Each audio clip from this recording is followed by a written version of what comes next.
Mike Borish, PFS Benchmarking Advisor, and we have just finished a regional report to be vetted by USAID. We're in Budapest now for the conference, and I just made a presentation summarizing findings from the regional report. I'd like to summarize those here for you so that others who are not able to attend the conference can get the benefit of some of it. There were 5 general observations from our assessment. Before I even get into it, let me just simply say that we looked at 12 countries in terms of PFS beneficiary countries, and we measured their performance against the Eurozone, against EU members that are not PFS countries, both northern tier as well as southern tier, Croatia, which is on the verge of joining, and also Turkey.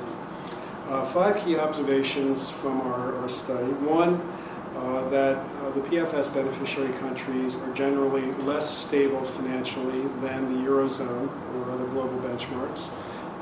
That is a bit troubling because the Eurozone is less stable now than it has been in the last several decades because of the global financial crisis.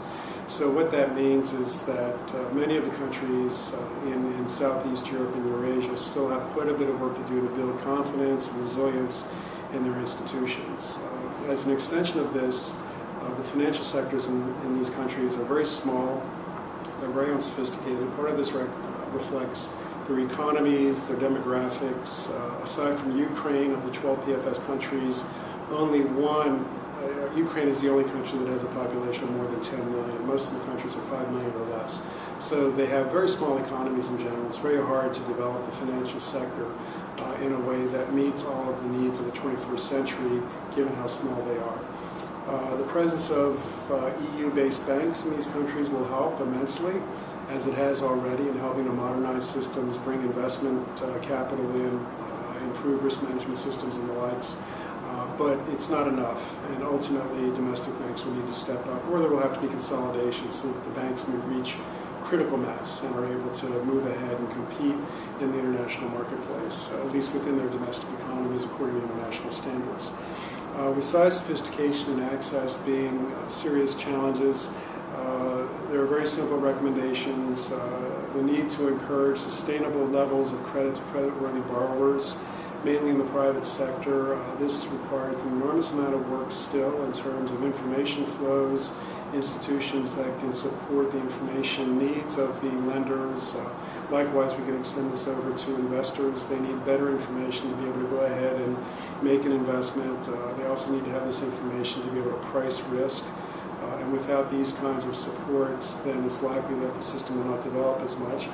And then, of course, developing the non-bank financial sector. And this is difficult, but things can be done incrementally in the insurance sector, through leasing, ultimately over time through the capital markets.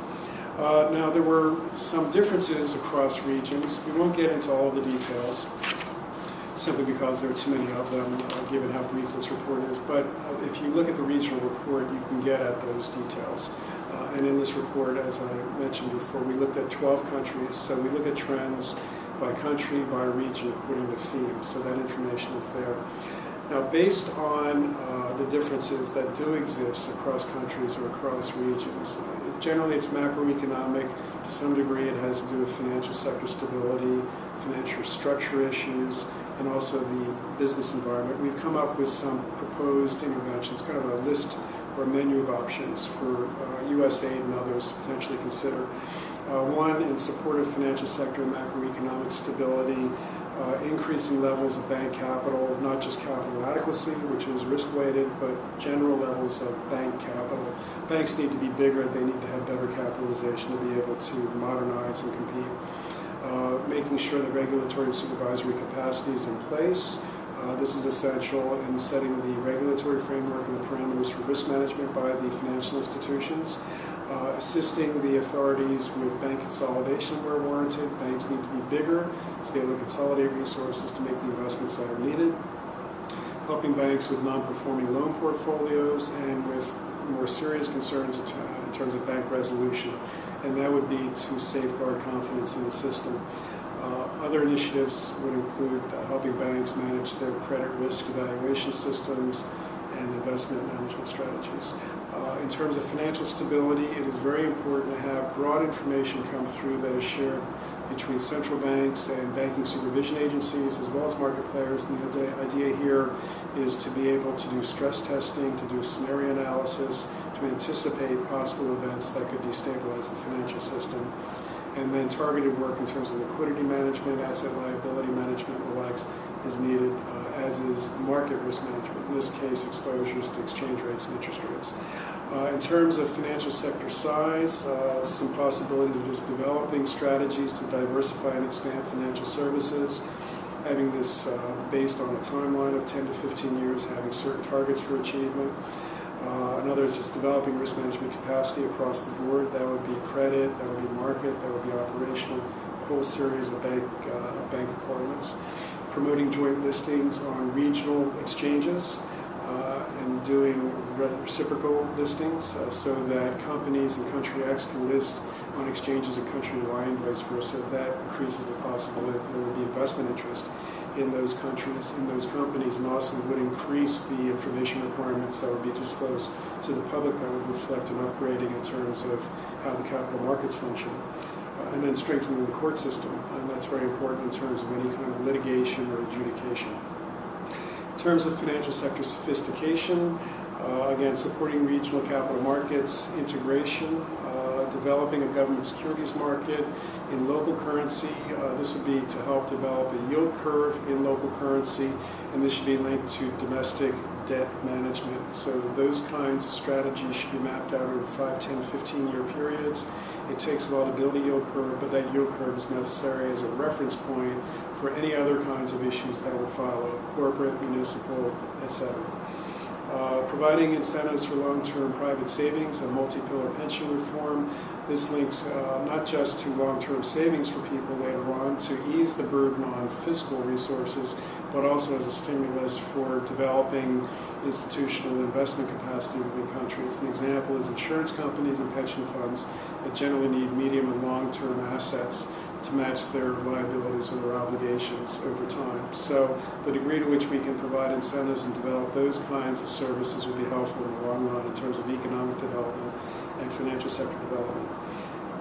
In terms of access to financial services, measures to support increasing use of internet-based services, leveraging off of the postal network in isolated areas. Some of that can be helpful in terms of rural finance development or just agricultural sector development, and to bringing people into the system that otherwise do not have access to financial services.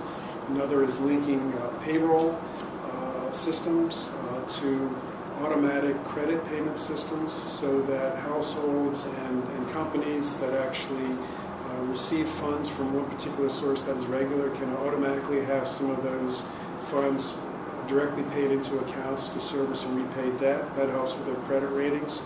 That will make it more likely that they'll be able to access additional financial services later on. Expanding coverage of credit transactions and histories by credit information bureaus so that lenders have positive information, not just negative information. This way they not only have a better profile of borrowers, but also they can price risk because they have more information. They can anticipate better what the risk is and therefore price it accordingly. And introducing mechanisms via pledge and collateral registries to allow for better enforcement, faster enforcement of guarantees and collateral agreements to improve the environment for secure transactions. Financial literacy training and consumer protection is important. In this case, borrowers and lenders need to know their rights and responsibilities. So that's a broad concept in terms of financial literacy, not just helping households or individuals understand what they need to do to meet their obligations. Providing support for, in terms of loan application procedures, outreach to prospective borrowers, mainly small businesses, so that they know how to prepare business plans and feed them into lender requirements so that they're talking off of the same page. That might make it easier for lenders, not just banks, but others, microfinance and others, to be able to better evaluate the credit applications that come in from prospective borrowers. And then developing property-related insurance products to help provide protections to lenders that they're willing to provide secured loans.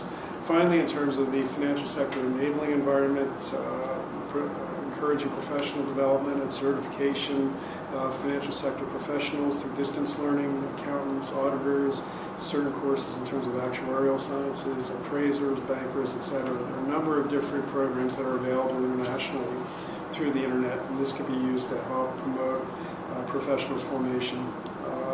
Another is translating certain international financial reporting standards or accounting standards into local languages to help move the accounting and audit profession along.